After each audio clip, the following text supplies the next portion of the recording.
Disco beer review with me, Disco, coming at you with another beer video. Prime fan of the cans and bottles here on the bar. I'm still bloody hot calling the Disco Arms. This is another, and probably the last, in a somewhat accidental series of beers recently, looking at adjuncted German style beers, kind of handily in the run up to Oktoberfest.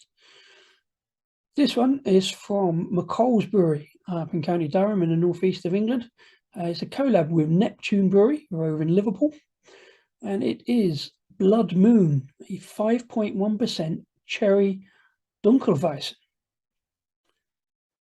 The other ones I looked at were more Hefeweizen beers, the paler wheat beers. This one's slightly stronger with much darker malt, so probably I would say more of a favourite. Certainly with the darker malt suits my palate a bit more, but I do love Hefeweizen as well. Interesting to see how the cherry flavouring affects Dunkelweizen. So without further ado, let's get this into a glass and see what we find.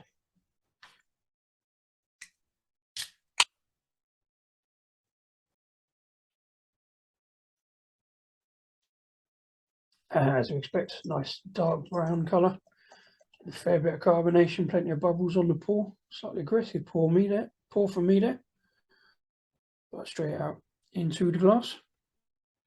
Again, not sure I'm using quite the right glass. It's a turning point glass, but I do drink a lot of beers out of this. But there we go. Much darker on the camera.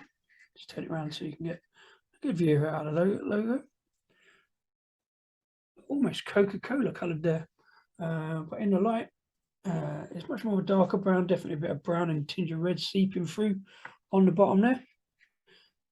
Quite bubbly, fairly thick. Creamy-ish, slightly off-white head. I think that's going to dissipate fairly quickly though, but it's still hanging around for now.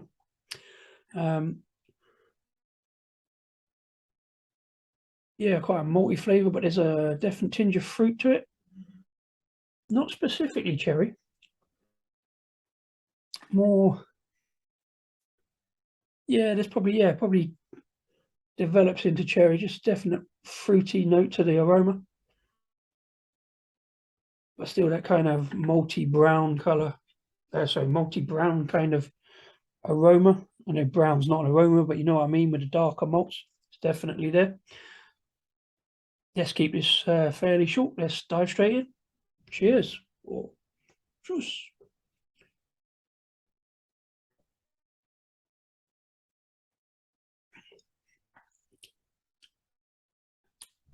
Okay. Oh, there it is. So yeah, quite a lot going on actually. It's definitely got the body of a Dunkelweizen.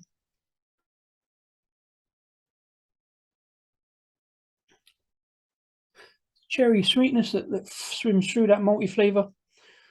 Just on the very back edge, there's a kind of, it's not quite Hefeweizen kind of banana-y ester, but it just rounds off that fruit into something approaching banana.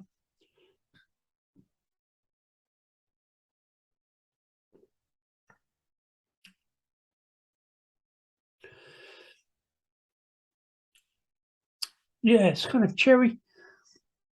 You can get that wheatiness, that maltiness of the darker malts, and the sort of cherry permeates through it, and it does end in a slight banana-y flavour. I think I prefer the Dunkelweizens. There's not a lot in it. I love a Hefeweizen. They're just so easy drinking, really, but good bulkiness on the body. This one's probably a little thinner, I'd say.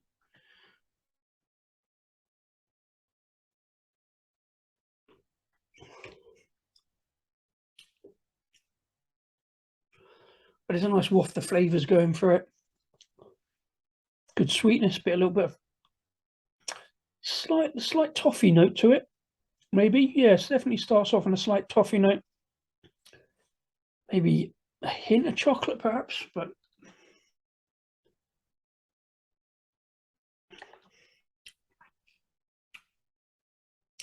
and it's a chocolate because I did see it. I made a mistake of reading the notes beforehand, but no, not so much on the chocolate. Definitely toffee, bit of caramel, maybe.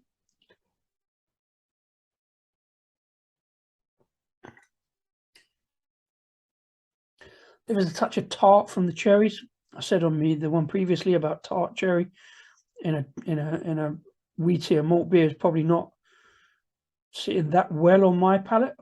I prefer the sweet cherry, but you get the sweetness there through from the malt and to a certain extent the yeast. Let's have a quick look. Let's just read the description I saw earlier. It says, and this is on the back of the can, the dark and characterful nature of a Dunkelweizen, refreshing cherry and cozy nights in are all a perfect match. Brewed with their friends at Neptune Brewery, you can expect a complex array of sweet malty flavours, chocolate and toffee in nature, followed by a refreshing cherry tartness and Moorish finish. As I say, I made a mistake of probably reading that before, and that's why I was thinking about chocolate. I definitely can get the toffee, not so much chocolate. It's been in my fridge. That's possibly colder than it needs to be for a darker beer. Definitely get a Hefeweizen in the fridge for a nice cold, refreshing beer. This one is darker, so it probably doesn't need to be in the fridge quite so cold, but it is really good. I just want to see actually. Oh yeah, cherry puree. So, as you probably know, as I said before, like the German purity laws, you're only looking at the 4 base ingredients of water, barley, hops, and yeast. This one, I've just noticed that. What does that say? Hops are Hallertau Tradition. I've heard of Hallertau Blanc normally, not Hallertau Tradition, different one. And Munich ale yeast, so not Hefeweizen yeast, and Munich ale yeast. Gonna have to look into that one.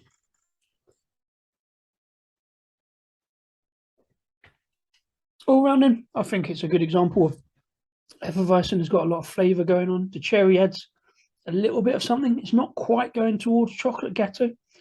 It's more, like I say, more toffee and caramel than chocolate, but really drinkable. I've had lots of good beers from McColls, a big fan. Oh, got a real tinge of cherry there.